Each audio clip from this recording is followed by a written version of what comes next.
يا رسول الله يا حبيب الله. قرآن الحمید. بسم اللہ الرحمن الرحیم. والعصر ان الانسان لفی خسر الا الذین آمنوا وعملوا الصالحات وتواصوا بالحق وتواصوا بالصبر. صدق اللہ مولانا العظیم وصدق رسولہ النبی الکریم الرؤوف الرحیم. اللہم نور قلوبنا بالقرآن وزین اخلاقنا بالقرآن وادخلنا الجنة بالقرآن ونجنا من النار بالقرآن.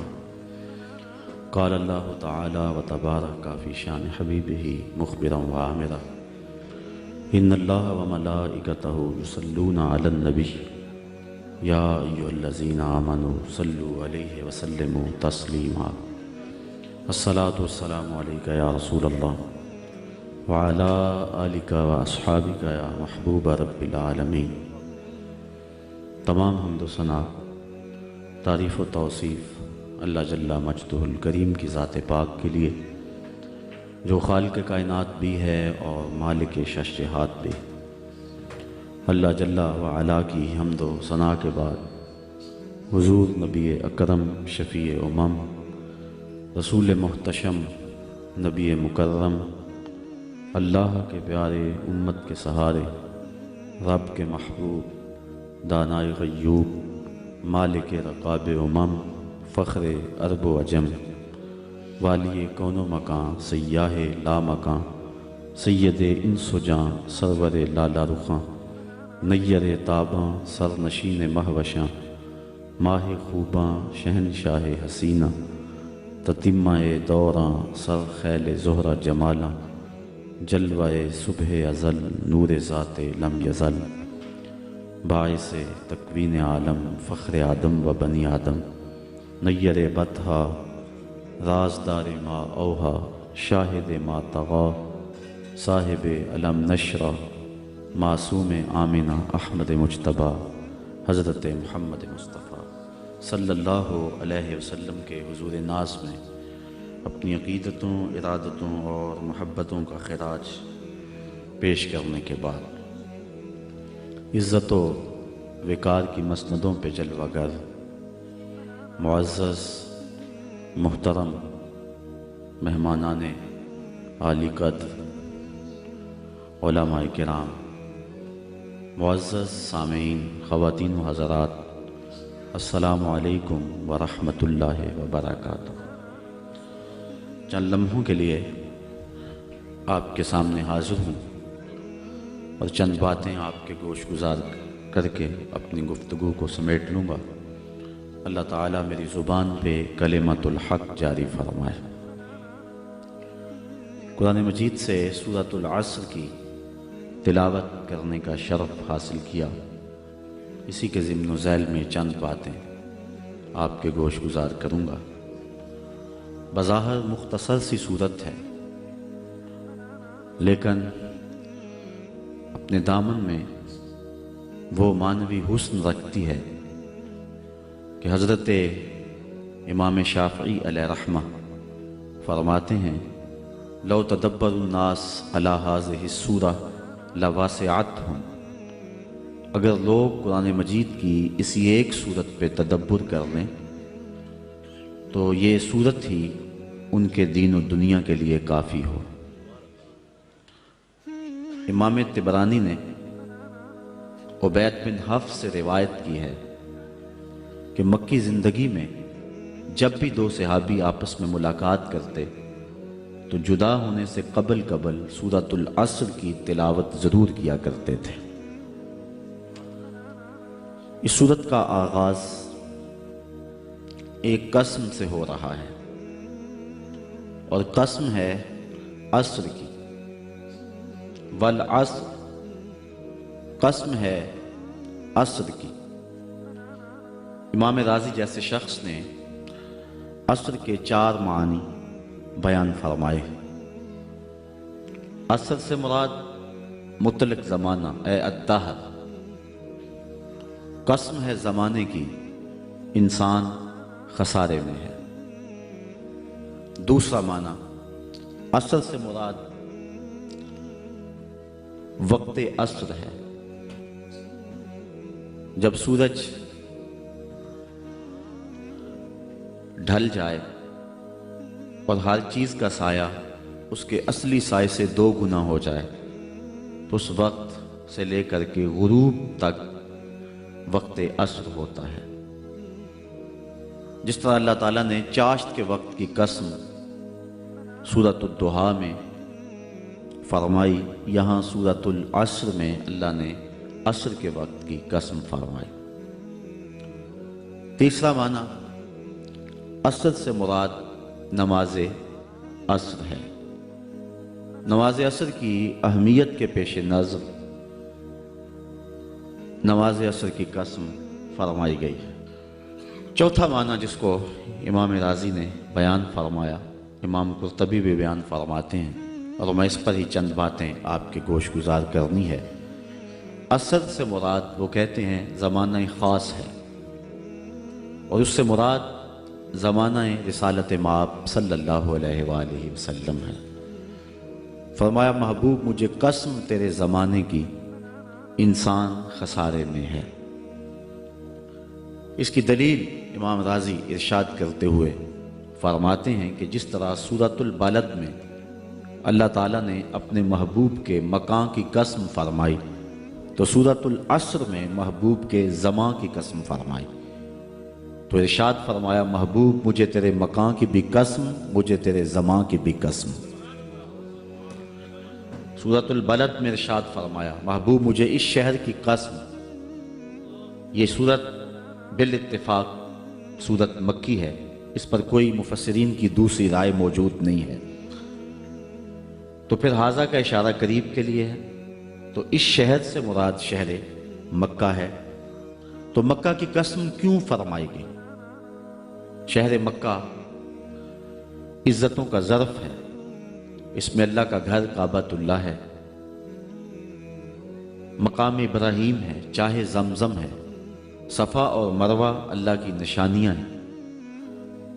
یہ وہ بابرکت شہر ہے جس کے چپے چپے پہ برکتیں پھیلی ہوئی ہیں۔ خیال اس سمت جاتا ہے کہ شاید اس شہر کی قسم اس لیے فرمائی گئی ہو کہ یہاں اللہ کا گھر کعبہ ہے، چاہے زمزم ہے، دیگر عزتوں کی جگہیں ہیں۔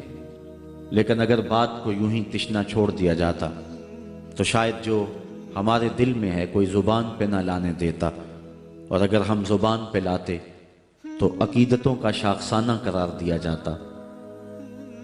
لیکن اللہ تعالیٰ نے آگے خود ہی وضاحت فرما دی کہ اے لوگو میں شہر مکہ کی قسم کیوں فرما رہا ہوں۔ عزتوں کی جگہیں اپنی جگہ پہ، لیکن اس شہر کی قسم اس لیے فرما رہا ہوں وَأَنْتَ حِلٌّ بِهَذَا الْبَلَدِ، محبوب اس شہر کی گلیوں میں تو چلتا رہا ہے، اس شہر کی ہواؤں نے تیری سانسوں کو چوما ہوا ہے، اس لیے میں اس شہر کی قسم فرما رہا ہوں۔ علماء کے مابین اس میں اختلاف ہے کہ مکہ افضل ہے یا مدینہ افضل۔ بعض نے کہا مکہ افضل، دلائل دیے، بعض نے کہا مدینہ افضل، اس پہ دلائل دیے۔ لیکن ایک شخص کی بات مجھے بڑی پسند آئی۔ ایک محقق کہتا ہے کہ جب حضور مکے میں تھے تو مکہ افضل تھا، جب مدینے میں آ گئے تو مدینہ افضل ہو گیا۔ یہ سارا مجد و شرف حضور کے دم سے ہے، جہاں جہاں وہ گزرتے گئے شرف پھیلتا گیا۔ اور اگر میں نشور وحدی کا لہجہ ادھار لے لوں تو اس نے کہا تھا کہ چند لمحوں کے لیے ٹھہرے تھے تم جس پیڑ کے نیچے، سنا ہے آج تک اس پیڑ کا سایہ مہکتا ہے۔ اور ظہوری کا انداز سادہ ہے لیکن ہے 2 قدم آگے۔ وہ کہتا ہے مکے کی ہواؤں میں، طیبہ کی فضاؤں میں ہم نے تو جدھر دیکھا سرکار نظر آئے۔ یا رسول اللہ۔ تو جہاں جہاں سے وہ گزرتے گئے وہاں شرف پیدا ہوتا گیا۔ وہ کہتا ہے جب حضور مکے میں تھے تو مکہ افضل تھا، اور جب مدینے میں آ گئے تو مدینہ افضل ہو گیا۔ تو اللہ تعالیٰ نے اس آیت کریمہ کے اندر اپنے محبوب کے شہر مکہ کی قسم فرمائی، اور اس کی وجہ بھی ارشاد کی کہ محبوب مکے میں تم رہتے ہو، تمہارا گھر ہے، تمہارے بسیرے ہیں، اس لیے مجھے شہر کی قسم۔ تو امام رازی فرماتے ہیں جس طرح سورۃ البلد میں اللہ نے اپنے محبوب کے مکان کی قسم فرمائی، یہاں سورۃ العصر میں اللہ نے اپنے محبوب کے زمان کی قسم فرمائی۔ محبوب مجھے تیرے مکان کی بھی قسم، مجھے تیرے زمان کی بھی قسم۔ والعصر، اس سے مراد ہے محبوب کا زمانہ، قسم ہے محبوب کے زمانے کی، چونکہ مجد و شرف محبوب کے زمانے میں ہے۔ بغداد میں ایک شخص روٹیاں بیچتا تھا، جو تازی روٹی وہ 1 روپے کی، جو باسی روٹی وہ 2 روپے کی۔ کسی نے اس کو روک کر کے پوچھا کہ کیا ماجرا ہے، باسی روٹی تو 8 آنے کی ہونی چاہیے اور تم اس کو 2 روپے کی بیچ رہے ہو؟ اس نے کہا کوئی لیتا ہے یا نہیں، میرا ریٹ یہی ہے۔ کہا بتا تو صحیح کہ باسی روٹی قیمتی زیادہ کیسے ہے؟ تو اس نے کہا کہ یہ جو باسی روٹی ہے اس کو تازہ روٹی کی نسبت 1 دن حضور کے زمانے سے قربت زیادہ ہے، حضور کی قربت کی وجہ سے اس کا وزن ہے اور اس کی قیمت ہے۔ تو کائنات میں جس کو بھی عزت ملی اور جس کے پاس بھی کوئی شرف ہے وہ حضور کے دم سے ہے۔ ہم نے قطرہ دیکھا نہ کبھی دریا پہ غور کیا، بس جہاں تیری جھلک نظر آئی وہیں ڈوب گئے۔ تو اس نسبت کے دم سے بہار ہے اور کائنات کا سارا حسن حضور کے قدموں میں ہے۔ تو کہا محبوب مجھے قسم تیرے زمانے کی، انسان خسارے میں ہے۔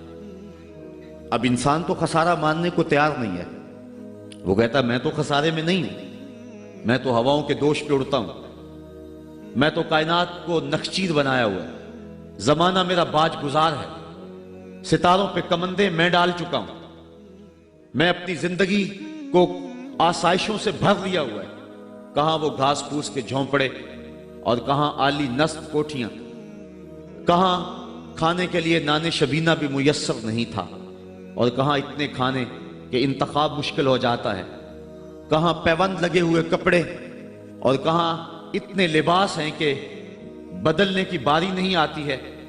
تو میں تو خسارے میں نہیں ہوں، میں تو ہواؤں کے دوش پہ اڑتا ہوں، میں تو سمندر کی تہوں میں اتر جاتا ہوں، میں تو پوری دنیا کو گلوبل ولیج بنا لیا ہوا ہے، میں تو کائنات کا سارا حسن کشید کر لیا ہے، میں تو خسارے میں نہیں ہوں۔ اللہ کہتا ہے محبوب مجھے قسم تیرے زمانے کی، یہ خسارے میں ہے، یہ خسارہ ماننے کو تیار نہیں، اور اللہ کہتا ہے محبوب مجھے تیرے زمانے کی قسم یہ خسارے میں۔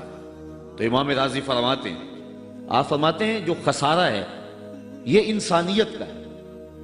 اگر یہ ہواؤں کے دوش پہ اڑتا ہے تو یہ انسان کا کمال نہیں ہے، یہ تو چڑیا بھی اڑتی ہے، یہ تو مکھی بھی اڑتی ہے، اگر یہ پانی میں تیرتا ہے تو یہ تو مچھلی بھی تیرتی ہے، اگر اس نے آسائشیں اور سہولتیں اپنے لیے تلاش کر لی ہیں تو وہ تو دوسری مخلوقات کو بھی حاصل ہے۔ تو انسان کا خسارہ ہے، انسان کا یہ جو عروج جس کی یہ کہانی سنا رہے یہ حیوانیت کا عروج ہے، اس کی انسانیت کہاں گئی؟ ہواؤں کے دوش پہ تو اڑتا ہے لیکن من کی دنیا سے تو ناآشنا ہے، یہ ستاروں پہ کمندے تو ڈال رہا ہے، ہمسائے کی تو خبر نہیں اسے کو، یہ دنیا کے اوپر بڑا باخبر شخص ہے لیکن اسے جو ہے وہ اپنے من کی خبر بھی نہیں ہے۔ ہمارا نرم رو قاصد پیام زندگی لایا، خبر دیتی تھی جن کو بجلیاں وہ بے خبر نکلے، یہ تو من سے ناآشنا ہے، کہاں گئی اس کی انسانیت؟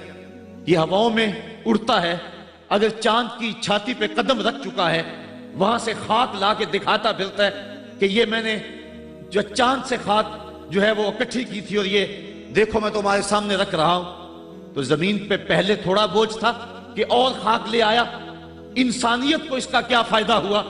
یہ انسانیت کا عروج نہیں ہے، انسان تو خسارے میں ہے، انسانیت تو ڈوب رہی ہے۔ گھر کی آگ بجھی تو کچھ سامان بچا تھا جلنے سے، سو وہ بھی ان کے ہاتھ لگا جو آگ بجھانے آئے تھے۔ اس کی انسانیت کہاں گئی؟ یہ بھائی ہو کے بھائی کا گلا نہیں کاٹ رہا، کہاں گئی اس کی انسانیت؟ کہا محبوب مجھے قسم ہے تیرے زمانے کی، یہ خسارے میں ہے۔ اور قسم محبوب کے زمانے کی اس لیے فرمائی کہ محبوب کے زمانے میں انسان عروج پہ تھا، انسان نقطہ کمال پہ تھا۔ اس دور کا انسان دیکھنا ہو تو ابو بکر و عمر کو دیکھو۔ تو کہا محبوب مجھے قسم تیرے زمانے کی، یہ انسان خسارے میں، اگرچہ یہ ہواؤں کے دوش پہ اڑتا ہے لیکن اس کی انسانیت لٹ چکی ہے۔ اور اگر اس نے انسان دیکھنا ہے تو محبوب آئے تیرے دور میں، یہ تو بھائی بھائی کا گلا کاٹ رہا ہے، خون سفید ہو گیا، ایکسیڈنٹ میں جو بچ جاتے ہیں وہ مرنے والوں کی گھڑیاں اتارتے ہیں، اس کی تو حالت انسانی جو ہے وہ برباد ہو چکی ہے۔ لیکن حسن دیکھنا ہے انسانیت کا تو آئیں تیرے دور میں، جب ایک شخص زخموں سے چور تڑپ رہا ہے اور کہتا ہے العطش، ہائے مجھے پیاس لگی ہے، ایک بندہ کہیں سے پانی کا پیالہ لیے اس کی پیاس بجھانے کے لیے آگے بڑھتا ہے اور اس کو پانی دیتا ہے اور وہ بھی ہونٹوں تک لے آتا ہے کہ دوسری طرف سے آواز آتی ہے العطش، تو یہ پیالہ اسی وقت پیچھے کر دیتا ہے اور کہتا ہے میرے بھائی کو شاید زیادہ پیاس لگی ہے، پہلے اسے دے دو مجھے بعد میں دینا۔ اور یہ جب اس کے پاس جاتا ہے اور وہ پانی پینے لگتا ہے تو تیسری جگہ سے آواز آتی ہے، یہ اسے پانی دیتا ہے تو چوتھی جگہ سے آواز آتی ہے، حتیٰ کہ 7 اشخاص کے پاس پانی لے کے جاتا ہے اور ہر ایک آگے ترجیح دیتا ہے، اور جب وہ 7ویں شخص کے پاس پہنچتا ہے تو پہلے کے کراہنے کی آواز بڑھ جاتی ہے، یہ کہتا ہے پیچھے بھاگ پہلے اسے پانی دے، اور جب یہ پلٹ کے آتا ہے تو اس کی روح پرواز کر جاتی، پھر دوسرے کے پاس جاتا ہے تو اس کی روح پرواز کر جاتی ہے۔ پانی کا ایک پیالہ اور 7 آدمی زندگی اور موت کی کشمکش میں، نزع کا عالم، اور ایک دوسرے کو ترجیح دے رہے ہیں۔ کہا یہ تھا حسن انسانیت کا، محبوب جو تیرے زمانے میں تھا، مجھے قسم تیرے زمانے کی یہ انسان خسارے میں ہے، اگر خسارے سے بچنا ہے تو دامن محمد کا تھامنا ہوگا۔ الا الذین آمنوا کا بیان اس پہ گواہی دے رہا ہے۔ تو یہ انسان کا خسارہ ہے، انسانیت کا خسارہ ہے۔ شیخ زادہ نے بیضاوی کے حاشیے میں ایک اور خسارے کا پہلو بیان کیا حضرت علی المرتضیٰ رضی اللہ تعالی عنہ سے۔ آپ فرماتے ہیں خسارہ یہ ہے، یہ انسان کی جو سانسیں ہیں، ہم لمحہ لمحہ سمجھتے ہیں کہ ہم بڑے ہو رہے ہیں لیکن ہم موت کے قریب ہو رہے ہیں، یہ سانسیں موت کی طرف بڑھنے والے قدم ہیں۔ تو یہ ہے انسان کا خسارہ جو اپنی سانسوں کے ذریعے کر رہا ہے۔ امام راضی لکھتے ہیں کہ ایک شخص پھٹے پہ رکھ کے برف بیچ رہا تھا، اور ایک بزرگ کہتے ہیں کہ مجھے ان الانسان لفی خسر کا ترجمہ سمجھ میں نہیں آتا۔ جب اللہ کرم نوازی فرمانے لگے تو پھر ہدایت کے سامان اس کے لیے بنتے چلے جاتے ہیں، اور جب کسی کی بہتری کا اللہ ارادہ نہ کرے تو اسے قرآن سے بھی ہدایت نہیں ملتی ہے۔ تو وہ کہتے ہیں میں گیا بازار میں، سمرقند کا بازار تھا، وہاں ایک آدمی پھٹے پہ رکھ کے برف بیچ رہا تھا، اور آواز کیا لگا رہا تھا، توجہ چاہوں گا، کہہ رہا تھا ارحموا من یذوب راس مالہ، اور میرے پہ رحم کرو، مجھ سے برف لے لو، اگر تم نے برف خریدنے میں دیر کر دی تو میں کمائی کیا کرنی ہے، جو میں نے پیسے لگائے ہیں وہ بھی میرے لٹ جائیں گے، میرا راس المال بھی برباد ہو جائے گا، کیونکہ برف ایسا سودا ہے کہ اگر گاہک وقت پہ نہ پہنچے تو نقصان ہو جاتا ہے۔ کوئی اور چیز ہے آج نہیں بکی تو کل بیچ لیں گے، کل نہیں تو پرسوں بیچ لیں گے، لیکن برف کا اگر گاہک وقت پہ نہ آیا تو کمائی کیا کرنی ہے، راس المال بھی لٹ جائے گا۔ تو وہ جانے والوں کو کہہ رہا تھا ارحموا من یذوب راس مالہ، اور میرے پہ رحم کرو، مجھ سے برف لے لو، اگر تم نے دیر کر دی تو میرا اثاثہ بھی لٹ جائے گا، میرا راس المال بھی برباد ہو جائے گا۔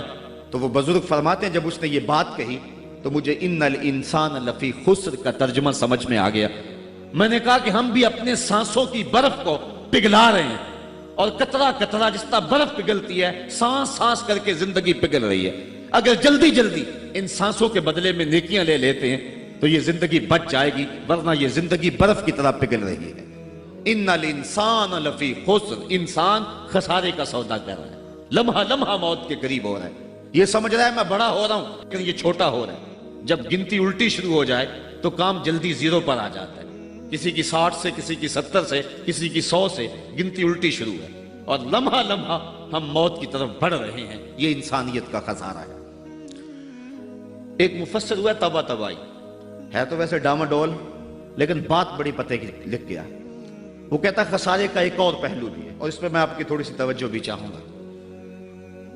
وہ کہتا ہے خسارہ یہ ہے کہ اللہ نے ایک شے کو ایک حسن دیا ہے تو دوسرے حسن سے اسے محروم رکھا ہے، تو وہ شے کہتی ہے کہ میں خسارے میں۔ اس کی مثال وہ کہتا ہے یہ پھول ہیں، ان میں خوشبو ہے لیکن روشنی نہیں ہے، اندھیرے میں آپ ان سے چراغاں نہیں کر سکتے، تو پھول کہیں گے ہم خسارے میں، ہمارے میں خوشبو تو ہے لیکن روشنی نہیں ہے۔ چاند میں روشنی ہے لیکن اس میں خوشبو نہیں ہے، تو چاند کہتا ہے میں خسارے میں، کہ میرے میں روشنی تو بڑی ہے، میرے دم سے کائنات میں اجالے تو پھیل جاتے ہیں، لیکن خوشبو نہیں ہے، میں خسارے میں ہوں۔ ایک بچہ کہتا ہے میرے میں بچپنے کی معصومیت تو ہے لیکن جوانی کا بانکپن نہیں ہے، لہٰذا میں خسارے میں ہوں۔ ایک جوان کہتا ہے میرے میں جوانی کا حسن تو ہے لیکن بڑھاپے کا تجربہ نہیں ہے، لہٰذا میں خسارے میں ہوں۔ اور ایک بوڑھا کہتا ہے کہ میرے میں بڑھاپے کا تجربہ تو ہے لیکن اب بچپنے کی وہ معصومیت کا، وہ کاغذ کی کشتی، وہ بارش کا پانی۔ اور اقبال کہتا ہے، آپ کے شہر اقبال میں آیا ہوں، وہ کہتا ہے کہ جنبش زنجیر در سے لطف آتا تھا مجھے، وہ کنڈی بھی ہلتی تھی تو اس سے بھی لطف آ جاتا تھا، آج تو نغمے بھی نہیں نہ بہلاتے، لیکن اس بچپن میں کنڈی کے ہلنے سے بھی لطف آ جاتا تھا تو غم بھول جایا کرتے تھے۔ وہ کیا کسی نے کہا تھا کہ اپنے جل جانے کا بھی احساس نہیں تھا، جلتے ہوئے شعلوں کو چھیڑا کرتے تھے، اب تو ایک آنسو بھی رسوا کر جاتا ہے، بچپن میں جی بھر کے رویا کرتے تھے، اب تو وہ رونے کا حسن بھی نہیں نہ رہا۔ تو کہا کہ میرے پاس بڑھاپے کا تجربہ تو ہے لیکن بچپنے کی معصومیت نہیں ہے، لہٰذا میں خسارے میں ہوں۔ ایک شب زندہ دار کہتا ہے کہ میرے پاس سحری کے آنسو تو ہیں لیکن علم کا بانکپن نہیں ہے، اور ایک عالم کہتا ہے کہ میرے پاس علم کے کمال تو ہیں لیکن تہجد کے سجدے نہیں ہیں، لہٰذا میں خسارے میں ہوں۔ بلبل کہتی ہے میرے لہجے میں تو حسن ہے لیکن میرے بازوؤں میں طاقت نہیں ہے، لہٰذا میں خسارے میں ہوں۔ شیر کہتا میرے بازوؤں میں تو طاقت ہے لیکن میرے پر نہیں ہے کہ میں اڑ سکوں، لہٰذا میں خسارے میں ہوں۔ کوئل کہتی ہے میرے لہجے میں تو جادو ہے لیکن رنگ میرا کالا ہے، لہٰذا میں خسارے میں ہوں۔ مور کہتا ہے میرے پروں میں تو حسن ہے لیکن میرے پاؤں بدصورت ہیں، لہٰذا میں خسارے میں ہوں۔ تو وہ کہتا ہے کہ کائنات کی ہر شے کسی نہ کسی طرح خسارے میں ہے، لیکن پھر کہتا ہے اگر تمہیں شوق ہو کہ ایک ذات ایسی بھی دیکھیں جس میں خسارہ نہ ہو تو آؤ مدینے کی گلی میں آ جاؤ۔ حسن کی ساری شوخیاں، جمال کے سارے کریمے اور حسن کا سارا بانکپن اگر ایک ذات میں دیکھنے کا شوق آ جائے، حسن یوسف دم عیسیٰ ید بیضا داری، ہما دارند آنچے خوباں تو تنہا داری۔ کائنات حسن جب پھیلی تو لا محدود تھی اور جب سمٹی تو تیرا نام بن کے رہ گیا۔ اگر یہ شوق ہو کہ کائنات کے سارے حسن ایک پیکر میں دیکھیں تو کہا اس کے لیے میں نے ایک محمد ہی بنا دیا ہے۔ سارے حسن ایک پیکر میں آپ کو ملیں گے، سارے کمال اور سارے جمال اور سارے عروج اور ساری عزتیں اور سارے مراتب آپ کو ایک ذات میں جمع ملیں گے، اور محمد ہوتا ہی وہ ہے جو مجمع کمالات ہو۔ تو کہا کہ یہ ہے ایک خسارے کا پہلو، اور کائنات میں ایک ہی شخص ہے جو خسارے سے بچا ہوا ہے۔ اب جو اس ذات سے وابستہ ہوگا وہ بھی خسارے سے بچ جائے گا۔ الا الذین آمنوا، جس کے ہاتھ میں یہ دامن ہوگا وہ خسارے سے بچ جائے گا، ورنہ خسارے سے کوئی بچ نہیں سکتا۔ نہ دولت بچا سکتی ہے، نہ اقتدار کی بچھی ہوئی مسندیں خسارے سے بچا سکتی ہیں، نہ کوئی اور انسان کو دنیاوی کمال خسارے سے بچا سکتا ہے۔ اگر خسارے سے بچنا ہے تو ہاتھوں میں دامن مصطفیٰ لینا ہوگا۔ وہ کبھی آپ نے دیکھا ہوگا، اب تو وہ دور بدل گیا ہے، وہ چکی ہوتی تھی جس میں وہ گندم پیستے ہیں، مختلف چیزیں، تو اس کے دو پتھر ہوتے ہیں، ایک نیچے والا ساکن، اوپر والا متحرک، تو درمیان میں اس کے ایک کلی ہوتی ہے جس کے ارد گرد اس کو گھماتے ہیں، تو وہ جو دانے ہیں وہ درمیان خالی جگہ میں ڈالتے ہیں، اس کو گالا کہتے ہیں، اس میں ڈالتے ہیں اور پھر اس چکی کو گھماتے ہیں، تو جو دانے اس مرکز سے، اس کلی سے ہٹ جاتے ہیں وہ پس جاتے ہیں، اور جو اس کلی سے لگ کے رہتے ہیں وہ بچ جاتے ہیں۔ کہا محبوب مجھے قسم تیرے زمانے کی، انسان خسارے میں ہے، الا الذین آمنوا، بچے گا وہ جو تیرے دامن سے لپٹ جائے گا۔ اور یہ میں مفہوم ایمان کا جو آپ کے سامنے دامن مصطفیٰ سے تمسک اختیار کرنا، یہ میری جذباتیت کا کمال نہیں، حقیقت ہی یہ ہے۔ علامہ سعد الدین تفتازانی علیہ رحمہ شرح قائد میں لکھتے ہیں کہ ایمان ہے کیا؟ آپ فرماتے ہیں الایمان ہی تصدیق بما جاء بہ النبی صلی اللہ علیہ وسلم، حضور کے علاوہ ایمان ہو ہی نہیں سکتا ہے، یہ ممکن ہی نہیں ہے۔ اور یہ بات بھی ذہن میں بٹھا لیں کہ حضور سے ذہنی تعلق کا نام ایمان نہیں ہے، حضور سے قلبی تعلق کا نام ایمان ہے، اور یہ میرے مسلک کی پہچان ہے۔ صرف ذہنی تعلق کا نام ایمان نہیں ہے، قلبی تعلق کا نام ایمان ہے۔ اس کو مزید سہل کروں تو حضور کو نبی جاننے کا نام ایمان نہیں ہے، نبی ماننے کا نام ایمان ہے۔ ورنہ کتنے لوگ تھے جانتے تھے لیکن ایمان نہ لائے۔ الذین آتیناہم الکتاب یعرفونہ کما یعرفون ابناءہم، جن کو ہم نے کتاب دی وہ ایسے جانتے تھے جس طرح بیٹوں کو جانا کرتے، لیکن اس کے باوجود ایمان نصیب نہیں ہوا۔ ایمان جاننے کا نام نہیں ہے، ایمان ماننے کا نام ہے۔ پھول کو بلبل جانتی نہیں مانتی ہے، اگر مانتی نہ ہوتی تو پھول کے گرد رقص سے بسمل کے تماشے نہ کرتی۔ شمع کو جانتے سارے ہیں لیکن مانتا صرف پروانہ ہے۔ تو ایمان جاننے کا نام نہیں ہے، ایمان ماننے کا نام ہے۔ اور جہاں تک جاننا بمعنی ادراک ہے تو وہ تو آج تک میرے رسول کو کوئی جان ہی نہ سکا۔ سب سے زیادہ قربت تو حضرت سیدنا صدیق اکبر رضی اللہ تعالی عنہ کو حاصل، ان کو بھی کہہ دیا یا ابا بکر لم یعرفنی حقیقتاً غیر ربی، سفر و حضر میں میرے ساتھ رہے ہو، سن لو میری حقیقت کو میرے رب کے علاوہ کوئی بھی نہیں جانتا ہے۔ بلکہ ایک مقام پہ فرمایا لی مع اللہ وقت لا یسعنی فیہ نبی مرسل ولا ملک مقرب، میرا اور میرے رب کا معاملہ ایسا ہے کہ درمیان میں نہ کوئی نبی آ سکتا ہے، نہ کوئی رسول اور پیغمبر آ سکتا ہے، اور نہ کوئی فرشتہ مقرب درمیان میں آ سکتا ہے۔ تو جہاں تک تعلق ہے حضور کو جاننے کا بمعنی ادراک، تو آج تک حضور کو اللہ کے علاوہ کوئی جان ہی نہیں سکا ہے۔ مولوی کا تو دماغ خراب ہو گیا کہ وہ مسجد میں ترازو رکھ کے بیٹھ گیا اور نبی کو تولنے لگا۔ میں تو کہا کرتا ہوں ڈٹھے ورق قرآن دے پھول سارے، تیری شان جیا نہیں کوئی ہور ڈٹھا، تیری شان دا کرے مقابلہ جیڑا انہوں عاشقاں اصلی چور ڈٹھا۔ کوئی نور آکھے کوئی بشر آکھے، پیندہ رات دینے ایہو شور ڈٹھا، اللہ والیاں گل مکا دیتی تساں ہور ڈٹھا ساں ہور ڈٹھا۔ تم نے پتہ نہیں کس کو دیکھا ہے جو سکی بیٹی کو بھی نہیں بخشوا سکتا۔ لاہور قصر نور میں ایک شخص، آپ بھی سارے جانتے ہیں، میرا نام لینے کا مزاج نہیں ہے، ٹیلی ویژن پہ بھی وہ چیختا ہے، تو وہ کہنے لگا کہ نبی تو سکی بیٹی کو بھی نہیں بخشوا سکتا۔ تو میں نے بعد میں اٹھ کے کہا، میں نے کہا لوگوں آج تو لوگ اسے ووٹ نہیں دیتے جو تھانے سے نہ چھڑا سکے، سنبھلتا نہیں جن سے اپنا دوپٹہ، سنبھالیں گے کیا وہ کلیجہ کسی کا۔ جو تھانے سے نہ چھڑا سکے لوگ اسے ووٹ نہیں دیتے، اور جو اپنی بیٹی کو بھی نہ بخشوا سکے پھر کلمہ پڑھنے کا فائدہ کیا؟ جو افراد خانہ کی بگڑی بھی نہیں بنا سکتا، جو سکی بیٹی کو بھی نہیں بخشوا سکتا۔ میں نے کہا میاں تم اس کی بات کرتے ہو جو سکی بیٹی کو بخشوا نہیں سکتا، ہم تو اس کے قصیدے پڑھتے ہیں جس نے کہا فاطمہ تو جنتی عورتوں کی سردار ہے۔ تم اس کی بات کرتے ہو جس کے چاہنے سے کچھ نہیں ہوتا، ہم تو اس کی بات کرتے ہیں جس کی انگلی اٹھے اور چاند کے ٹکڑے ہو جائیں، اور سڑیاں کھجوراں اگا جان دائے، اور پتھراں نو کلمے پڑھا جان دائے، قطرے کو سمندر ذرے کو ستارہ کرتے ہیں، کونین کو خم آ جاتا ہے جب زلف سنوارا کرتے ہیں۔ ہم تو اس نبی کو ماننے اور جاننے والے ہیں۔ می وریا کستوریاں دا جدوں یار نچوڑیاں زلفاں، می وریا کستوریاں دا جدوں یار نچوڑیاں زلفاں، تے قبلہ دے بنیا سائم جدے یار نے موڑیاں زلفاں۔ وہ تو رخ پھیر دے تو خدا قبلے نہیں بدل دیتا۔ لوگ کہتے ہیں چاہنے سے کچھ نہیں ہوتا، میں کہتا ہوں ساری دنیا ہی مصطفیٰ کی چاہت پہ ہے۔ قبیلہ بنو سلیم کی مسجد ہے، 4 رکعتی نماز ہے، 2 رکعت پڑھی جا چکی ہیں، 2 رکعت ابھی باقی ہے۔ خاطر آتر میں بات آئی کہیں قبلہ بدل جائے تو کیا خوب ہے، تو فوراً جبریل آگے کہا محبوب پھر دیر کاہے کی ہے، ابھی رخ پھیر لو۔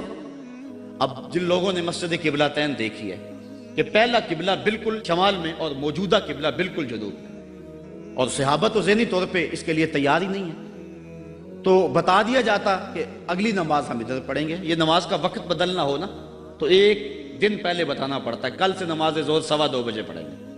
اگر اسی دن ایسا کر لیں تو لوگ کہیں گے کہ یہ امام تو سلیقہ ہی نہیں رکھتا ہے، ہم تو آئیں 2 بجے کے حساب سے اور اب 2:15 تک بیٹھے رہیں۔ تو نماز کا وقت بدلنا ہو تو 1 دن پہلے بتانا ہوتا ہے، اور یہاں تو قبلہ بدلنا تھا، ایک نماز ہی پہلے بتا دیا جاتا، لیکن کہا محبوب ابھی رخ پھیر لو۔ یا اللہ تیری نماز تو پوری ہو لے، کہا میری نماز بعد میں پوری ہوگی، پہلے تیری مرضی پوری ہوگی، پہلے تیری مرضی پوری ہوگی۔ می وریا کستوریاں دا یدو یار نچوڑیاں زلفاں قبلہ عہدے بنیا سائم جدے یار نے موڑیاں زلفاں وہ تو رخ بدل دے خدا قبلے بدل دیتا. ہم اس نبی کی بات کرتے. تو بات کر رہا تھا کہ ایمان جاننے کا نام نہیں ہے، ایمان ماننے کا نام ہے. یہ تصدیق بما جاء بہ النبی صلی اللہ علیہ وآلہ وسلم. ایمان کے بعد اب یہ بات بھی ذہن نشین کریں کہ اس دنیا پہ سب سے بڑی دولت مجھے اور آپ کو جو عطا کی گئی ہے وہ دولت ایمان ہے. سب سے بڑی دولت. اگر ایمان نہیں سب کچھ مل گیا کچھ بھی نہیں ہے. اور اگر کوئی چیز پاس نہیں ہے لیکن ایمان کی دولت موجود ہے تو یہ سب سے بڑا حسن اور سب سے بڑی بہار ہے. اقبال کہتا ہے کہ اقبال یہ کس کے عشق کا فیض عام ہے، رومی فنا ہوا حبشی کو دوام ہے. یہ وہ دولت تھی جس کے دم سے اجالے ہوئے. دنیا پر سب سے بڑی دولت جو حضرت انسان کو دی گئی ہے وہ دولت ایمان ہے. اور قیامت کے دن سب سے بڑی دولت جو حضرت انسان کو دی جائے گی وہ دیدار الہی ہوگا. تو یہ سب سے بڑی دولت اور یہ محض اللہ کی کرم نوازی سے نصیب ہوتی ہے. انسان کی زندگی کے اچھے اعمال بعض اوقات ایمان کے نصیب ہونے کا سبب بن جاتے ہیں. یہ کبھی کبھی ایسا ہوتا ہے لیکن ہوتی محض توفیق خدا بندی. اس کی مثال جس طرح المجاشی فرزدق شاعر کا دادا حضور کی خدمت میں حاضر ہوتا ہے اور آقا کریم کی خدمت میں حاضر ہو کر کے اسلام کی دولت سے مالا مال ہوتا ہے اور پھر عرض کرتا ہے حضور میں نے اپنے زمانہ جاہلیت میں 360 بچیوں کو زندہ درگور ہونے سے بچایا، تو کیا مجھے اس نیک عمل کا جو زمانہ جاہلیت میں نے کیا اس کا کوئی صلہ ملے گا؟ چونکہ شاعر تھے اور شاید بڑا گداز اور نرم دل ہوتا ہے، وہ تو شاخ سے ٹوٹتے ہوئے پھول کو بھی برداشت نہیں کر سکتا. وہ کیا کہا تھا اقبال نے، دل نہیں شاعر کا ہے کیفیتوں کی رست خیز، کیا خبر تم کو درون سینہ کیا رکھتا ہوں میں، سچ اگر پوچھے تو افلا سے تخیل ہے وفا، دل میں ہر لہجہ نیا محشر بپا رکھتا ہوں میں، در غم دیگر بسوز و دیگر آرا ہم بسوز، گفتبت روشن حدیث گر توانی دار ہوش، کہہ گئے ہیں شاعری جزویست از پیغمبری، ہاں سنا دے پڑھ کے ان کو پیغام سروش. امیر منائی نے غالباً کہا تھا کہ خنجر چلے ہم پہ، خنجر چلے کسی پہ ہم اور تڑپے جو ہم امیر، تو درد سارے جہاں کے ہمارے جگر میں. اور اقبال نے آنکھ سے تشبیہ دی شاعر کو ایک جگہ پہ، مبتلا درد ہو کوئی عضو روتی ہے آنکھ، کس قدر ہم درد سارے جسم کی ہوتی ہے آنکھ. تو جب کوئی ظالم باپ اپنی بیٹی کو زندہ درگور کرنے لگتا تو یہ کہتا کہ میں تڑپ اٹھتا، گابن اونٹنیاں دے کر کے اس بچی کی جان چھڑا لیتا. اس طرح میں نے 360 بچیوں کی جان چھڑائی. کیا زمانہ کفر میں کیے گئے میرے اس نیک عمل کی مجھے کوئی جزا ملے گی؟ تو حضور نے مسکرا کے فرمایا کہ تجھے اس کی جزا مل تو گئی ہے کہ اللہ نے تجھے ایمان عطا فرما دیا. تو کبھی ایسا ہوتا ہے، لیکن اگر ایمان نہیں ہے تو اعمال کی جزا نہیں ہے. اسی لیے الا الذین آمنوا وعملوا الصالحات، اعمال کی جزا بصورت ایمان اگر مل جائے تو مل جائے، اور اگر ایمان نہیں ہے تو پھر آخرت میں لا خلا کوئی حصہ نہیں ہے. الا الذین آمنوا وعملوا الصالحات. انسان خسارے میں ہے. خسارے سے بچے گا وہ جس کے دامن میں 4 چیزیں ہیں، ایک ایمان، اور دوسرا اعمال صالحہ. ایمان کی زینت ہے. ہمارے احناف کے نزدیک اعمال نفس ایمان میں داخل تو نہیں ہے کیونکہ وہ مجرد تصدیق قلبی کا نام ہے، لیکن ایمان کا حسن جو ہے وہ اعمال ہے. آج ہمارا حال یہی ہے کہ دعوی ایمان ہمارے پاس موجود ہے لیکن مسلمانوں والے اعمال ہمارے پاس نہیں ہیں. تیرے صوفے ہیں فرنگی، تیرے کالی ہیں ایرانی، خون کے آنسو رلاتی ہے جوانوں کی تن آسانی، ہر کوئی مست مئے ذوق تن آسانی ہے، تم مسلمان ہو یہ انداز مسلمانی ہے، حیدری فقر ہے نئے دولت عثمانی ہے، تم کو اسلاف سے کیا نسبت روحانی ہے، وہ معزز تھے زمانے میں مسلمان ہو کر اور تم خار ہوئے ہو تارک قرآن ہو کر. آج ہم صرف دعوے کی حد تک ہیں. شکوے میں اقبال جب چیخ چیخ کے کہتا ہے کہ تیرے کعبے کو جبینوں سے بسایا ہم نے، نو انسانی کو غلامی سے چھڑایا ہم نے، صفائے داہر سے باطل کو مٹایا ہم نے، تیرے قرآن کو سینوں سے لگایا ہم نے، پھر بھی گلا ہے ہم سے کہ وفادار نہیں. ہم وفادار نہیں تو بھی تو دلدار نہیں. تو جب اس کا جواب آتا ہے تو سنیے، لہجہ تھوڑا سا بدلا کہ میرے کعبے کو جبینوں سے بسایا کس نے، نو انسانی کو غلامی سے چھڑایا کس نے، صفائے دہر سے باطل کو مٹایا کس نے؟ میرے قرآن کو سینوں سے لگایا کس نے؟ تھے تو آباب تمہارے ہی مگر تم کیا ہو؟ ہاتھ پہ ہاتھ درے منتظر فردا ہو۔ ذرا کبھی اپنے اندر جھانک کر کے دیکھا کہ ہم ہیں کہاں اور کس جگہ پہ کھڑے ہوئے ہیں؟ آج ہم مسلمان ہونے کی بات کرتے ہیں، لیکن کبھی دیکھیں کہ ہمارے عمل کی پوزیشن اور حالت کیا ہے؟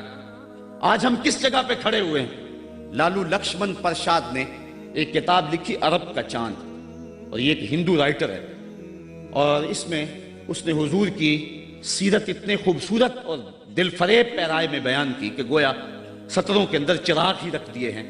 تو کسی نے سوامی لکشمن پرساد سے پوچھا کہ تو نے مسلمانوں کے نبی پر اتنی خوبصورت سیرت کی کتاب لکھی ہے، تو حضور کا غلام کیوں نہیں بن جاتا؟ تو جو اس نے جواب دیا، اگر ہم اس پہ تھوڑا سا تفکر کریں تو وہ ہماری آنکھیں کھول دینے کے لیے کافی ہے، لیکن اگر ہم اس پہ غور نہ کریں تو وہ ایک گاڑی ہمارے روڈ پہ چلتی ہے، اس کے پیچھے لکھا ہوا ہے عقل نہ ہو تو موجہ ہی موجہ۔ بات یہ ہے، بات سوچنے والوں کے لیے ہوتی ہے۔ تو سوامی نے جواب دیا تھا کہ جب میں نے حضور کی سیرت لکھنے کے لیے امہات کتب سیر کو پڑھا تو یہ جذبہ میرے سینے میں بھی گڑائیاں لینے لگا کہ میں اس نبی کا غلام کیوں نہیں بن جاتا۔ لیکن جب میں مسلمانوں کے کردار کو دیکھتا ہوں تو میں کہتا ہوں میں ہندو ہی ٹھیک ہوں۔ ہمارا کردار لوگوں کے ایمان کے راستے میں رکاوٹ بنا، اور ایک زمانہ تھا کہ ہماری میتیں بھی ایمان دیا کرتی تھی۔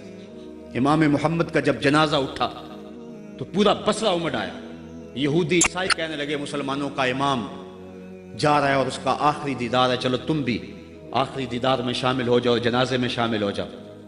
لوگ ذوق و شوق کی فراوانی میں آگے بڑھ بڑھ کے جنازے کی چارپائی کو کندھا دے رہے تھے۔ تو اگر کسی عیسائی اور کسی یہودی کا جی چاہا کہ میں بھی مسلمانوں کے امام کے جنازے کی چارپائی کو کندھا دوں، تو ہمیں تاریخ بتاتی ہے پھر جس کا کندھا امام محمد کے جنازے کی چارپائی کو چھوا اس کے لبوں پہ کلمہ جاری ہو گیا۔ ہمارے بزرگوں کی تو لاشیں بھی کلمہ دیا کرتی تھیں، اور آج ہماری زندہ لاشیں لوگوں کے ایمان کے راستے کے اندر رکاوٹ بنی ہوئی۔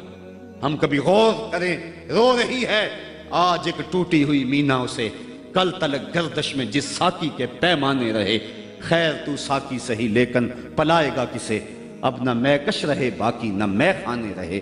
رو رہے ہیں آج وہ دشت جنو پرور جہاں، رقص میں لیلا رہی لیلا کے دیوانے رہے، وائے ناکامی متائے کارواں جاتا رہا، کارواں کے دل سے احساس زیاں جاتا رہا۔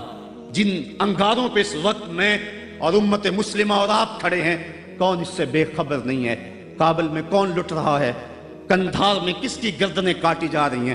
اور شبرغان کے اندر کس کے بالوں کو نوچ کر کے زخموں میں تیزاب چھڑکا جا رہا ہے؟ غزہ کی پٹی میں کس کے بچے ذبح کیے جا رہے ہیں؟ موصل میں ام احمد کس محمد بن قاسم کو پکار رہی ہے؟ کندھار میں، کابل میں، دشت لیلا میں، تورا بورا میں، کسورا میں اور دریائے آمو کے دونوں کناروں پر جو قیامت بپا ہے، کبھی ہم نے احساس کیا 1 ارب 40 کروڑ انسان اس وقت خانمہ برباد ہیں۔ 56 اسلامی ریاستیں آج بے بس نظر آتی ہیں، اور بے حسی کی ایسی چادر اوپر تنی ہوئی ہے کہ کسی کو احساس ہی نہیں ہو رہا، اور متاع کارواں بھی لٹا چلا جا رہا ہے۔ ہم تو صرف 313 تھے اور دنیا کو ناکو چنے چبوا کے رکھ دیے۔ تاریخ اس واقعہ کو کبھی نہیں بھول سکتی جب ابو جہل نے اپنا سفیر بھیجا اور اپنا جاسوس بھیجا عمیر کہ جا مسلمانوں کو دیکھ کر کے آ کتنے، تو واپس آ کے اس نے جو خبر دی وہ بڑی حوصلہ افزا تھی، اس کے لیے حوصلہ افزا تھی۔ اس نے صنادید قریش کو اکٹھا کر کے کہا کہ یہ عمیر کی رپورٹ سنو، یہ کہتا ہے صرف 3 اونٹ کھا سکیں گے، یعنی 300 سے اوپر نیچے، ان کے پاس اسلحے بھی پورے نہیں۔ تو میری مشاورت یہ ہے، صبح لڑائی کی نوبت نہیں آئے گی، رسیاں کٹھی کرو، صبح انہیں پکڑیں گے، اونٹوں کی پشتوں پہ جکڑیں گے اور جا کے حرم کعبہ کی دیواروں کے ساتھ باندھ دیں گے۔ جو بعد میں دور دور سے لوگ آیا کریں گے ان کو ان کا تماشا دکھایا کریں گے۔ یہ نئے لوگ تھے جنہوں نے ایک نئے دین کی داغ بیل ڈالی تھی۔ جب یہ ساری باتیں وہ کر چکا تو عمیر نے جو بات کہی، تاریخ نے اس کو محفوظ کیا۔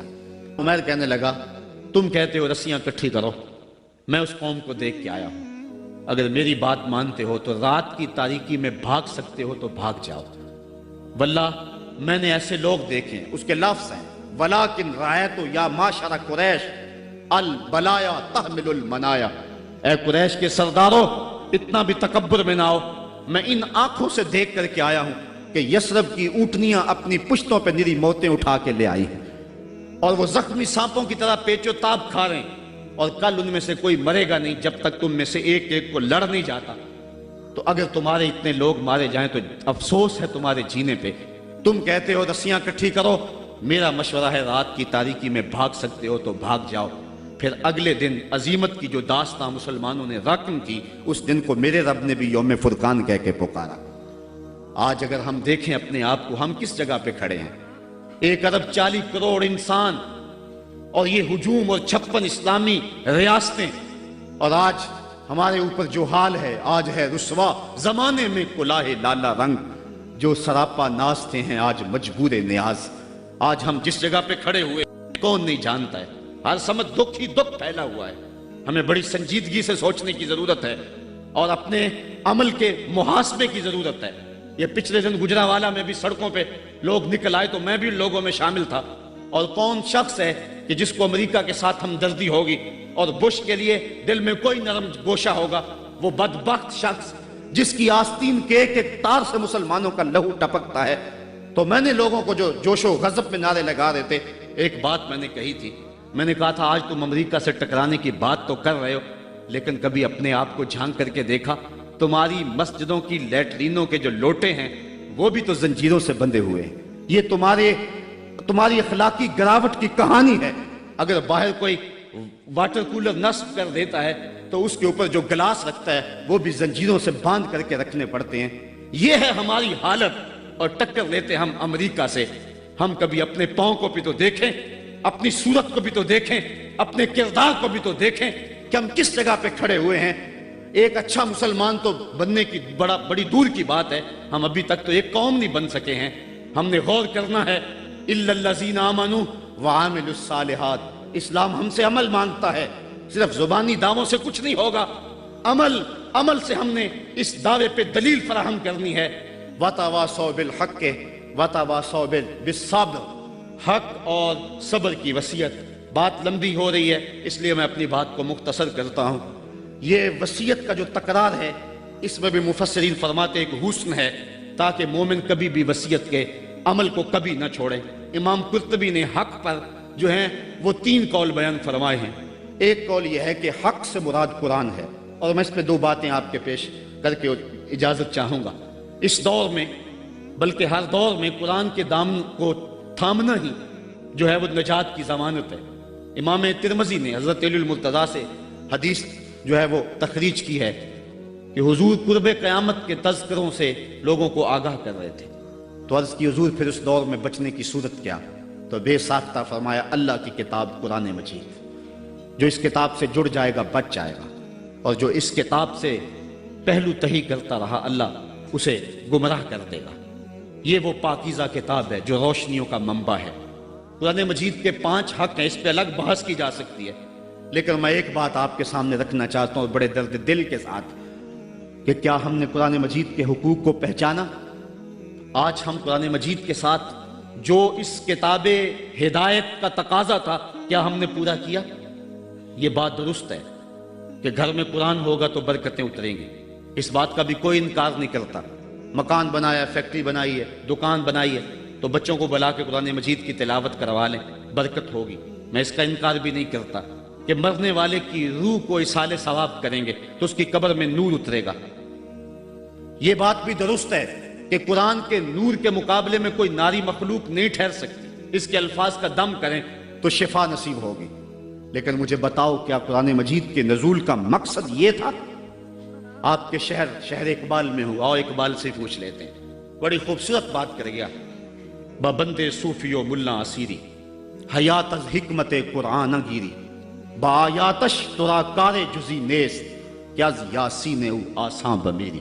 وہ کہتا ہے تو جاہل صوفی اور کاہل ملا کے ایسے پھندے میں پھنسا کہ تو نے قرآن سے زندگی تلاش نہیں کی۔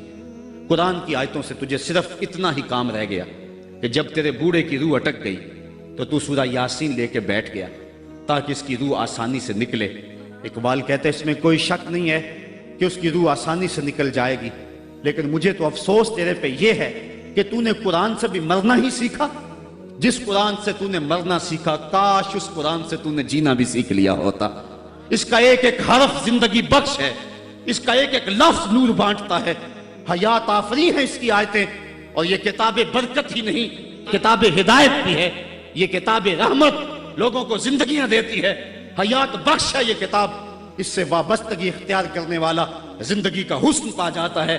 لیکن تو نے اس قرآن سے بھی مرنا ہی سیکھا، اور تو نے اس کو بس اسی مقصد کے لیے قرآن کو پڑھا۔ کاش اس قرآن سے تو نے جینا بھی سیکھ لیا ہوتا اور زندگی کا حسن اس سے کشید کر لیا ہوتا۔ وَتَوَاصَوْا بِالْحَقِّ، حق سے مراد جو ہے وہ قرآن ہے۔ وَتَوَاصَوْا بِالصَّبْرِ، اور صبر سے مراد ایک تو دکھوں پہ صبر ہے، شدائد پہ صبر ہے، اور امام قرطبی اور امام رازی اور دیگر ائمہ تفسیر لکھتے ہیں اس سے مراد عبادت پر تسلسل یہ بھی مراد ہے، صبر سے مراد استقامت علی الدین بھی مراد ہے، اور صبر سے مراد جو ہے وہ مشکل حالات میں دین کے دامن کو تھامے رکھنا یہ بھی مراد ہے۔ آج میری اور آپ کی حالت یہ ہے کہ آج ایک فیشن کے طور پہ یہ بات کہی جاتی ہے جی دین پہ چلنا بڑا مشکل ہے۔ میں پوچھتا ہوں دین پہ آج چلنا مشکل ہے یا جب بلال حبشی چلے تھے تو اس وقت چلنا مشکل تھا؟ آج تو ہم مسجد میں آئے تو قالین بچھے ہوئے تھے، گرم پانی دستیاب تھا، ہیٹر چل رہے تھے، اور ہم کہتے دین پہ چلنا بڑا مشکل ہے۔ ذرا ان سے پوچھو جن کی چمڑی بھی ادھیڑ کے رکھ دی گئی، جن کے جسموں کو لوہے کی کنگھیوں سے چھید دیا گیا، لیکن انہوں نے نہیں کہا تھا کہ دین پہ چلنا مشکل ہے۔ حضرت بلال حبشی کو جو ہے وہ سنگریزوں پہ کھینچا جاتا ہے اور وہ کنکر ان کے جسم میں کھپ جاتے ہیں اور کھینچ کر کے پھر نکالا جاتا ہے، کبھی تپتے ہوئے کوئلوں پہ ان کو رکھا جاتا ہے۔ امیہ بن خلف چنگارتا ہے بلال رک جاؤ چمڑا ادھیڑ دیں گے، لیکن بلال مسکرا کے کہتا ہے تو تر شروع ہو کے گالی ہزار دے، یہ وہ نشہ ہی نہیں جسے ترشی اتار دے۔ اور بدنامی سے بڑھتا ہے محبت کا جنون، نشہ اتنا ہی تیز ہوتا ہے جتنی ہوا لگتی ہے، تو جو کرنا ہے کر۔ بلکہ بلال حبشی کو تپتی ہوئی ریت پہ لٹایا اور سینے پہ رکھا پتھر، اور بلال مسکرا رہے، اور کوئی شخص پاس سے گزرا، کہا بلال مسکرا رہے ہو اور یہ تمہارے اوپر اتنا ظلم اور جبر کر رہے ہیں؟ تو بلال حبشی نے جو جواب دیا، کہا تم بازار میں جاتے ہو نا مٹی کا برتن خریدنے، تو اس کو بھی ٹھونک بجا کے دیکھتے ہو کہ اس کی آواز تو ٹھیک ہے کہیں کچا تو نہیں ہے۔ کہا تم تو برتن بھی خریدتے ہو تو ٹھونک بجا کے دیکھتے ہو، میرا رب بلال کی خریداری کر رہا ہے، وہ ٹھونک بجا کے دیکھ رہا ہے کہ کہیں بلال کچا تو نہیں ہے۔ میں کہتا ہوں مالا خرید لے بلال کو، خرید لے بلال کو، یہ کچا نہیں ہے، تیری راہ میں جان بھی مارنی پڑی تو قربان کر دے گا۔ آج شور ہم نے ڈالا ہوا ہے، بڑا مشکل ہے دین کے اوپر چلنا۔ ذرا اس کی کہانی بھی پڑھو، ذرا اس کی زندگی بھی دیکھو کہ جس کی دونوں ٹانگوں کو دونوں اونٹوں کے ساتھ باندھ دیا گیا، اور کہا پھر جا اپنے نظریے سے، ورنہ ابھی جب اونٹوں کو ہانکیں گے تیرا جسم چر جائے گا اور دو حصوں میں تقسیم ہو جائے گا۔ اس نے کہا کر لو جو کرنا ہے، اور جب اونٹوں کو ہانکا لگایا گیا، ہمیں تاریخ بتاتی ہے کہ جب اس کا جسم چرنے لگا اور سرخ سرخ قطرے گرنے لگے، تو ہماری عقل تو یہی کہتی ہے کہ اس نے چیخوں سے آسمان کو سر پہ اٹھا لیا ہوگا، لیکن ہمیں تاریخ نے بتایا جب تک زباں بولتی رہی اس کے لبوں پہ یہی تھا، فزت برب الکعبہ، فزت برب الکعبہ، کعبے کے رب کی قسم میں زندگی کی بازی جیت گیا ہوں۔ آج شور ہم کر رہے ہیں، یار ہم سے تو وہ عورت اچھی، ابھی دور کی بات نہیں ہے، اقبال نے نظم کیا وہ ایران کی طاہرہ نامی عورت، جس کو ایک کنویں کے کنارے کھڑا کیا، اس کے سامنے اژدہا ڈالے اس کنویں کے اندر اور بچھو ڈالے اس کنویں کے اندر، کہا پھر جا اپنے نظریے سے ورنہ اس میں پھینک دیں گے تجھے۔ اس نے کہا مجھے ایک رات کی مہلت دے دو، کہا جا دی۔ رات گزر گئی، پھر وہاں لے جایا گیا، کنویں کے کنارے کھڑا کیا گیا، وہ کنواں جس میں اس کے سامنے بڑے بڑے سانپ اور اژدہا ڈالے تھے، کہا پھر جا اپنے نظریے سے ورنہ تجھے دھکا دے دیں گے اور یہ سانپ تیری بوٹیاں نوچ لیں گے۔ اس نے کہا پھینک دو۔ کہا تو نے رات سوچا نہیں ہے؟ کہا میں نے سوچنے کے لیے رات تو نہیں مانگی تھی، میں نے رب کی عبادت کے لیے مانگی تھی، میں نے تو استقامت طلب کرنے کے لیے مانگی تھی، رب سے یہ عرض کرنے کے لیے رات مانگی تھی مالک عورت ذات ہوں، اور میرے سامنے اتنے سانپ اور اتنے بچھو پھینکے گئے، اور جب میں ڈالی گئی نا اس کنویں میں تو وہ میری بوٹیاں توڑیں گے، مجھے ڈنگ ماریں گے، کہیں ایسا نہ ہو کہ میری چیخوں کی آواز غیر محرم سنیں اور پھر وہ تمسخر اڑائیں اس پہ، اور محمد عربی کی امت کی ایک باندی پر وہ تمسخر اڑائیں اور کہے اڑائیں۔ میرے مالک مجھے صبر دے دے، مجھے حوصلہ دے دے، اور میں نے رب سے یہ حوصلہ مانگ لیا ہے، اب پھینک دو، تم میری چیخ نہیں سنو گے۔ ہم میں سے تو وہ عورت اچھی تھی، اور آج ہم جو ہے وہ کہتے ہیں بڑا چلنا مشکل ہے دین پہ، ان کی چمڑیاں بھی ادھیڑ دی گئی۔ حضرت خباب بن ارت کے ساتھ کیا نہ ہوا، حضرت سمیہ کے ساتھ کیا نہ ہوا، حضرت زنیرہ کے ساتھ کیا نہ ہوا۔ پڑھیں تاریخ، عظیمتوں پہ مشتمل تمہاری تاریخ ہے، اور آج ہم کس جگہ پہ کھڑے ہیں، اور آج ہم دین کے لیے تھوڑی سی تکلیف بھی برداشت نہیں کرتے، بلکہ ہماری بے غیرتی کا حال تو یہ ہے کہ بیرون ملک جانے کے لیے لوگ اپنے آپ کو مرزائی نہیں لکھ رہے۔ مرزائی ختم نبوت کا باغی ہے، مرزائی گستاخ رسول ہے، ایک منٹ کے سینکڑویں سیکنڈ کے مطابق بھی جو ہے وہ اپنے آپ کو گستاخ رسول کو کہلوانا کیسے مومن گوارا کر سکتا ہے؟ آج کتنے لوگ ہیں جو مرزائی لکھ کے بیرون ملک چند ٹکوں کے لیے جو ہے وہ اپنا دین بیچ رہے ہیں۔ کہاں وہ لوگ اور کہاں یہ زمانہ؟ وَتَوَاصَوْا بِالصَّبْرِ، دکھ آئے گھر میں چولہا نہ جلے کوئی بات نہیں ہے، ہمارے نبی کی یہ سنت بھی ہے، ایک ایک مہینہ گھر میں کبھی چولہا حضور کے نہیں جلا کرتا تھا۔ امام منذری نے لکھا ہے کہ حضور جب آئے نا حضرت سیدنا سلمان فارسی کے گھر کے اندر، انہوں نے ایک دن حضور کو گزرتے ہوئے دیکھا اور دعوت کی، تو جب حضور کے سامنے کھانا رکھا گیا تو آنکھیں اشک بار ہو گئی، اور پھر ایک روٹی لی اور چند بوٹیاں ایک خادم کے ہاتھ میں دیتے ہوئے کہا جاؤ ہمارے گھر دے آؤ، میری بیٹی فاطمہ کتنے دنوں سے بھوکی بیٹھی ہے، مال کے کونین ہیں گو پاس کچھ رکھتے نہیں، دو جہاں کی نعمتیں ہیں ان کے خالی ہاتھ میں۔ صاحبو میرا لہجہ تھوڑا سا آج بے ترتیب ہو گیا ہے، لیکن آج میں اور آپ دیکھیں کہ ہم کس جگہ پہ کھڑے ہیں۔ وَتَوَاصَوْا بِالصَّبْرِ، حق اور صبر کی وصیت، اس کو کبھی بھی نہ چھوڑیں۔ حضرت عمر فاروق رضی اللہ تعالیٰ عنہ کی جب سانس ٹوٹ رہی تھی، ایک انصاری آپ کا حال پوچھنے آیا اور اس کی شلوار ٹخنوں سے نیچے لٹک رہی تھی۔ اس نے کہا حضرت آپ کا کیا حال ہے؟ کہا اللہ کا شکر ہے میرا حال تو ٹھیک ہے، جوان تیرا حال ٹھیک نہیں ہے۔ اس نے کہا حضرت کیا ہوا؟ کہا یہ شلوار اوپر کر لے، یہ تہبند اوپر کر لے، ایک تو تیرے کپڑے ناپاک ہونے سے بچ جائیں گے، دوسرا تیرا رب بھی راضی ہو جائے گا۔ اور اس کے بعد آپ کی سانس ٹوٹ گئی اور دائی اجل کو لبیک کہہ گئے۔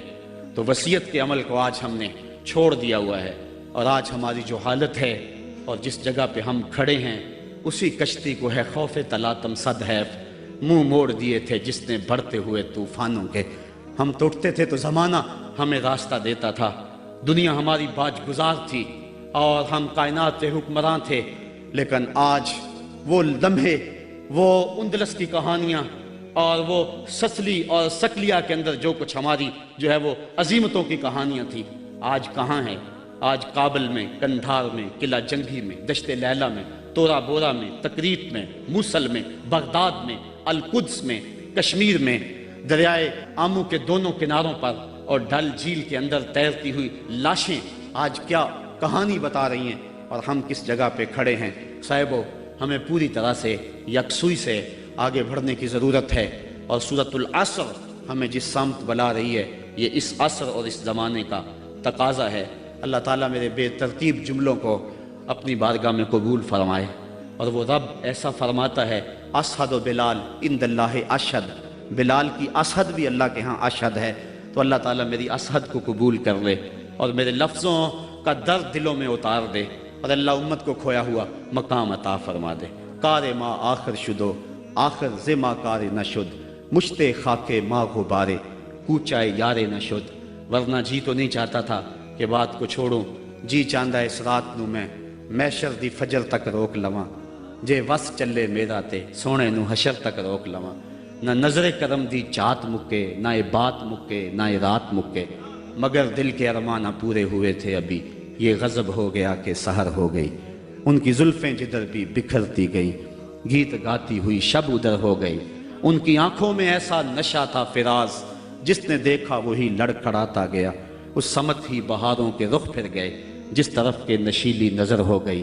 چاند گہنا گیا، مہر شرما گیا، حسن ہر ایک شے کا سوا ہو گیا۔ ان کے آنے کا یارو مزہ آ گیا، پوری دنیا ہی شیر و شکر ہو گئی۔ کن کی کنجی ہے جس کی زباں وہ نبی، جس کی قرآن ہے داستاں وہ نبی۔ ان کی نظروں کی وسعت کی کیا بات ہے، جب بنی ہم پہ ان کو خبر ہو گئی۔ تم سے فریاد ہے گنبد خضرا والے، کعبے والوں کو ستاتے ہیں کلیسا والے۔ وآخر دعوانا ان الحمد۔ حضرت علامہ فاضل نوجوان ثاقب رضا مصطفی افکار و خیالات کا اظہار فرما رہے تھے۔ بقول ان کے بے ترتیب الفاظ انہوں نے قلوب و اذہان میں جو تلاطم بپا کیا ہے، میری دعا ہے کہ اللہ رب العزت اس کا اثر تا دیر قائم رکھے۔ جھنجھوڑ دینے والے افکار خوبصورت دل فریب نہیں دل نشیں انداز کے ساتھ انہوں نے پیش کیا کہ چہرہ گردش ماحول نکھر جائے گا، ایٹمی دور کا انسان سدھر جائے گا، اے نئے دور تجھے امن کی حاجت ہے اگر، اے نئے دور تجھے امن کی حاجت ہے اگر، تھام لے دامن سرکار سنور جائے گا، اے نئے دور تجھے امن کی حاجت ہے اگر، تھام لے دامن سرکار سنور جائے گا۔ کہ یہ آرزو نہیں کہ قائم یہ سر رہے، یہ آرزو نہیں کہ قائم یہ سر رہے، میری دعا تو ہے کہ تیرا سنگ در رہے، میری دعا تو ہے کہ تیرا سنگ در رہے، اور اے ساقی تیری خیر تیرے میں کدے کی خیر، اے ساقی تیری خیر تیرے میں کدے کی خیر، ایسی پلا کہ جس کا نشہ عمر بھر رہے، ایسی پلا کہ جس کا نشہ عمر بھر رہے۔ اور شعر قابل توجہ ہے، سب احباب بالخصوص صاحبان تصوف کی خصوصی توجہ چاہوں گا کہ فرقت کی سختیاں مجھے منظور ہیں مگر، فرقت کی سختیاں مجھے منظور ہیں مگر، اتنا ضرور ہو کہ تجھے بھی خبر رہے، اتنا ضرور ہو کہ تجھے بھی خبر رہے۔ اور اے جانے جاں تو ہی تو ہے مقصود کائنات، اے جانے جاں تو ہی تو ہے مقصود کائنات، میرا نشان رہے نہ رہے تو مگر رہے، میرا نشان رہے نہ رہے تو مگر رہے، یہ آرزو نہیں کہ قائم یہ سر رہے، میری دعا تو ہے کہ تیرا سنگ در رہے، میری دعا تو ہے کہ تیرا سنگ در رہے۔ يا شفيعنا يا محمد صلى الله عليه وسلم